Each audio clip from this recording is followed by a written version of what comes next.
Ulukut, Ubalokhay Unusakut, which means good afternoon. Unfortunately, I'm at an age where I have to put reading glasses on. I want to start by, first of all, that I'm honored to be here amongst, I believe, amazing youth.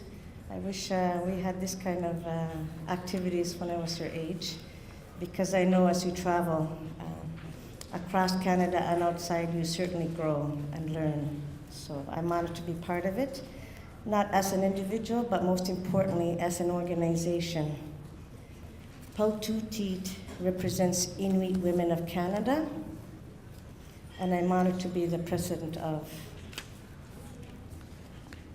Pauktuutit fosters greater awareness of the needs of Inuit women, advocates for equality and social improvements, and encourage their participation in the community, regional, and national life of Canada. Pauktuutit leads and supports Canadian Inuit women in policy development, community projects in all areas of interest to them, for the social, cultural, political, and economic betterment of women, their families, and their communities. Our vision at Pauktuutit is to be dynamic, visible, influential, prosperous organization, supporting Inuit women and providing leadership, voice, and excellence for the betterment of Inuit women, their families, and our communities.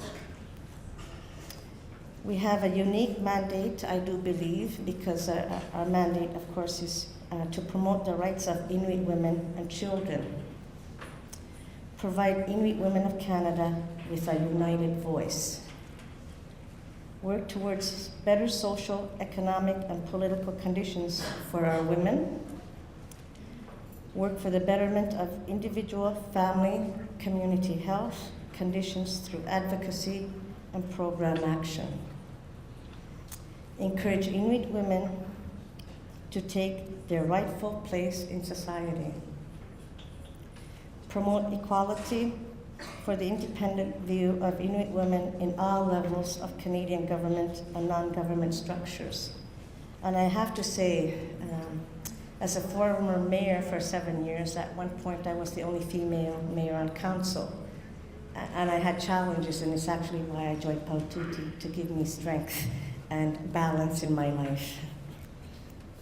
We also promote self-confidence, self-resilience amongst Inuit women, provide resources to ensure that our children are raised with Inuit IQ, as we say it, but we use the acronym IQ, Inuit values, heritage, culture, and language, encourage the involvement of Inuit women at all levels of Canadian society, and of course, facilitate collaboration between Inuit women and other Aboriginal peoples.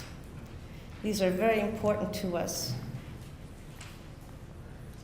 As in, we represent 54 regions. We have a board with an executive board members. We represent 54 communities across Canada. Although I was the mayor for 7 years, I have often been heard to say my hat as president is more important because I represent 54 communities, not one community. So that is very important to me. We have come a long way in a very short time. I grew up with grandparents that were nomadic just 2 generations ago. And here we are, we do presentations and events in southern Canada. Just to give you a quick snapshot picture, in my community of Inuit, which is about 7,400 today, can you believe Inuit was established in 1955 with a population of 67. Just think about that. I don't think there's been that kind of development in our country. And I like to remind people that because with that kind of fast growth, unfortunately, comes social challenges. And as an organization of Pauktuutit, we certainly deal with, or try to deal with, those challenges. And I have to say that today, I'm going to concentrate on what we try and achieve. And some of the mandates we try and achieve within Pauktuutit, for example, unfortunately we have to deal with elder abuse, child sexual abuse, violence, anything that relates to our social well-being. But it's no wonder when you think about 2 generations ago, they were nomadic. And since that time, and I'm sure you're going to hear other presenters talk about forced relocation, you're going to hear about residential school. There's the dog slaughtering, because dogs were a form of our form of transportation, and that was another way of forcing settlement in our communities. Although we have all those challenges, I do believe we have amazing organizations like Pauktuutit who advocate on our behalf nationally. And to me that's very important, because when you travel outside of our territory, from Iqaluit, which is a capital, to Ottawa, you're looking at minimum $1,200 return. So when you want to advocate, it's too hard for each organization independently or each community independently to come and advocate. And this is why national organizations are so very important to us. And I have to say that Pauktuutit also deals with issues that other levels of government or NGOs will not talk about. And they were taboo in previous generations, for example, to talk about violence, although it was visible. To talk about, just recently I was in Happy Valley Goose Bay, and our health is very important to us, and so is our language. So we had Nunatsiavut, Nunavut, and Nunavik come together and talk about the male-female analogy, and talk about STIs, how to ensure we say the right terminology in an Inuktitut language. Now, recognizing we will never have words like gonorrhea and such in Inuktitut, but we certainly looked at the definitions and how do we ensure that the definitions are translated properly. Because I have to say and be honest here, and I can comfortably say it in my mother tongue now, back in the day, interpreters or healthcare providers would not even say the male or female, they would just say down there. It was too uncomfortable to talk about it. Well, for 2 days I was in Happy Valley Goose Bay and having open discussions. So for a male, and I understand there's 2 from the north, 3.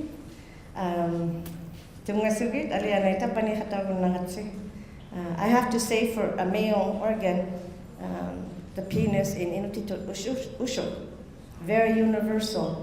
And this is very important to me because in our regions we have different dialects.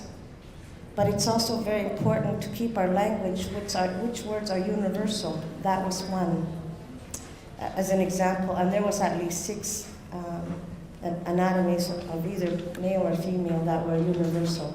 And that's very important because unfortunately, the other thing we have high rates of is STIs in our territory. And that's worrisome. It's worrisome because we have a very young population and very active.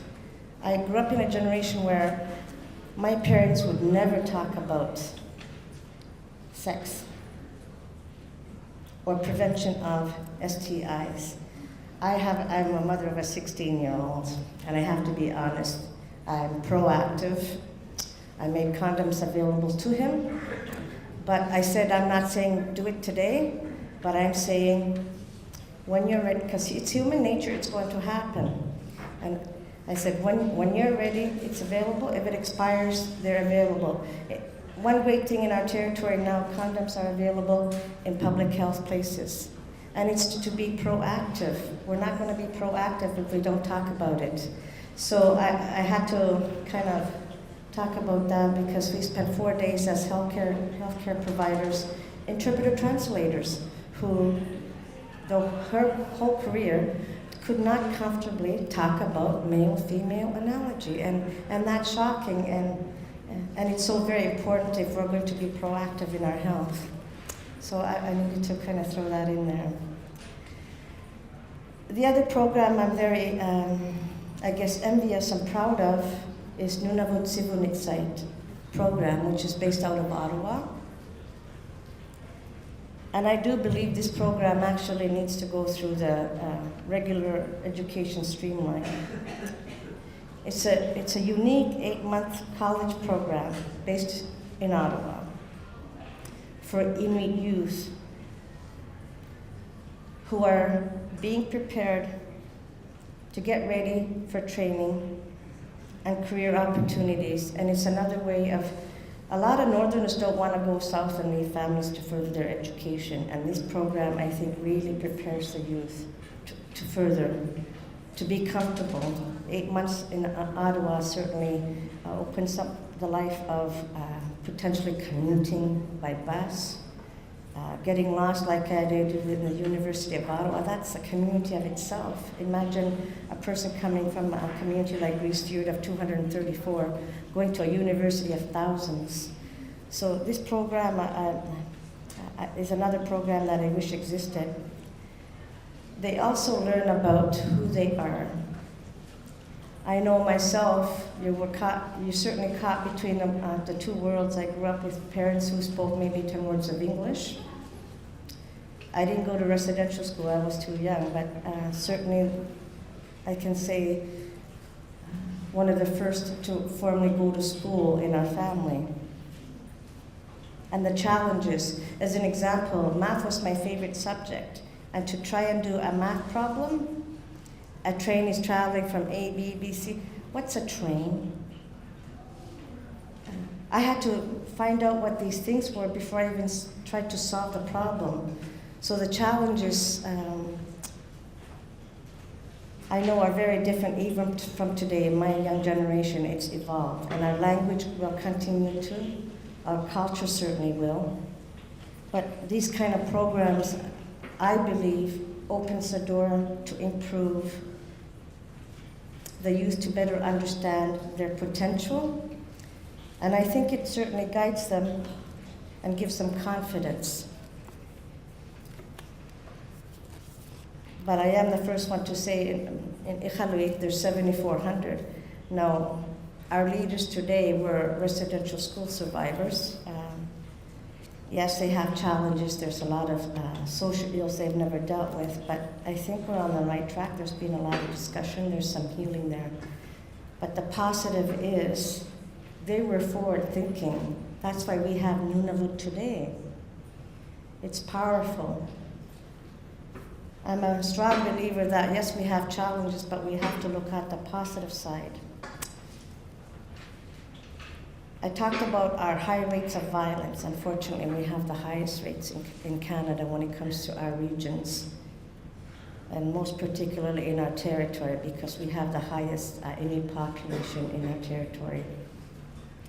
And I need to talk a little bit about a project that was initiated called the Angel Street.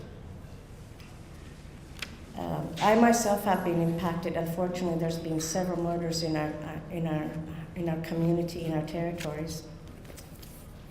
And of course, having grown up in a generation when it was taboo to talk about violence, as a leader at the municipal level, with all these increasing rates, we certainly had discussion in the chamber. How can we send a message to the community? Violence is not acceptable today, when it's taboo to talk about it in public. For me as a leader, I need to have dialogue and discussions to hopefully come up with potential solutions. So at a council meeting, we actually passed a zero tolerance policy. And during our debate, we had discussions such as, is you're physically, mentally, or emotionally abusive in the community and you don't remove yourself from council, we will remove you. And this was a way of sending the message that violence is not acceptable today. Myself and our current Minister of Health, federal level, Leon Aglukak, we kind of had our hands slapped for actually talking about this in public because, yet again, our older leaders came from a generation where it was taboo to talk about it. But as I said, our life has evolved, and as a leader of today, I need to have those discussions. So that was in April of 2007. A few months later, there was a Ministers of Status of Women, Provincial Territorial Ministers meeting. And there's an Inuit woman named Lucy Idlaut, and she sang a song called Lovely Irene. And I kind of regret her singing before I spoke because I could hardly speak. I have to say that I have a sister that was murdered 20 years ago and is unsolved today. And since then, there have been several murders, so the whole community gets impacted. But her lyrics were, broken down on Angel Street. He pushed you down, made you unseen, Irene. High heels on gravel road. He never loved you, that's all he knows. Could never please him, so the story goes. Irene, high heels on gravel road. My lovely Irene, I love you, Irene. You ain't crazy, how could you have known? He'd kill a lifetime and break all your bones, Irene, high heels on gravel road. My lovely Irene, I love you. Why didn't you walk away? You should have just walked away. When I heard this song for the first time, she empowered me because she grew up in a generation when it was taboo to talk about it, and she's written a song. She's gonna sing across Canada internationally. And I thought, how gutsy of her. If she can do that, what can I do to further send that message? Approximately 3 months later, I went back to council, and I had requested that in Iqaluit we have a battered women's shelter, and the first 3 years while I was mayor almost closed down towards the end of the month, a year, because they didn't have enough operating dollars. And that, I was actually ashamed of that. And we have a lot of suicide in our territory, unfortunately, and I think sometimes that stems from people fleeing from an abusive relationship. So I went to council to ask that we name the road leading to our women's shelter Angel Street. Now, I know in southern Canada you can't imagine that because look at the population, you don't know what every building is for. But when it's a population of 7,000 like in Iqaluit, you know what each building is for. They're just better security, but we named an Angel Street leading to the women's shelter for several reasons: to continue educating violence is not acceptable, but to remind women that there's a place, there's people that are willing to help. And I'm very passionate about this. When I was mayor, I was passionate about this and the European seal ban because we're the most sustainable ever, I believe. And we're very creative when it comes to our sealskin industry. We're never going to stop eating it. But we have most of us drive cars now, like we have 21 kilometers of road in the capital. So you don't get too much, you don't have too far to go. So with not everybody wears sealskin, but because we continue to eat it, they've become creative. And I've been on the road, but usually I would have pulled out by now, actually. My portfolio is sealskin. If I had not been traveling, I would have, my reading glasses has a sealskin. And if you might want a business card, it's sealskin. You might want 50 cents if you don't have your cell phone, I have sealskin. because we continue to eat them, and I'm a big supporter of it. And I meet a lot of different people in Iqaluit, and a gentleman approached me who happened to be a freelance reporter from England. And as a mayor, it was the first time I actually spent any money that was not on budget, and I kind of really was stressed out and telling the directors they have to do some sort of proposal writing to replace that money that was not budgeted. Well, it was for the initial purchase of the shirt I'm going to talk about and show you. When bands travel across Canada and around the world, and I've been fortunate to go to a few concerts now, they list the communities they're going to tour. And that gave me an idea on this baseball jersey. I'm a hockey mom, but jerseys are far too expensive, so I had to use baseball shirts. And it was another way of fundraising for our women's shelter. The original shirt had Angel Street in Inuit, English, and French. It's kind of evolved now because we have one in Edmonton that it's in Cree now. And I've decided to build an Inukshuk with it. There's angel crescents, angel squares, trails, ways. It's really grown. And blue, of course, is the City of Iqaluit's logo is blue. And I have to admit, I'm a Toronto Maple Leaf fan. We have the best fans ever. Actually, the former mayor of Toronto gave me an official Toronto jersey. That's a whole nother story. And then cities across Canada have named angel squares, angel streets. And these are the cities as of today since 2007.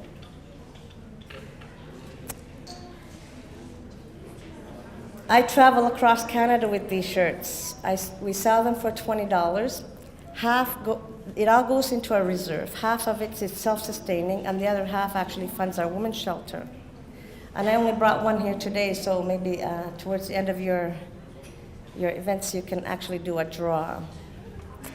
But we have challenges in our territory, but you can make something as challenging and make something positive out of it. And I really wanted to bring that to you today because I'm quite honored to be here, as I said. And in our territory, with what little Western education we do have, we have accomplished so much. And I just can imagine what our youth of today and our future leaders will accomplish in the future. So thank you very much for listening, and maybe I'll leave it at that for some questions. Thank you.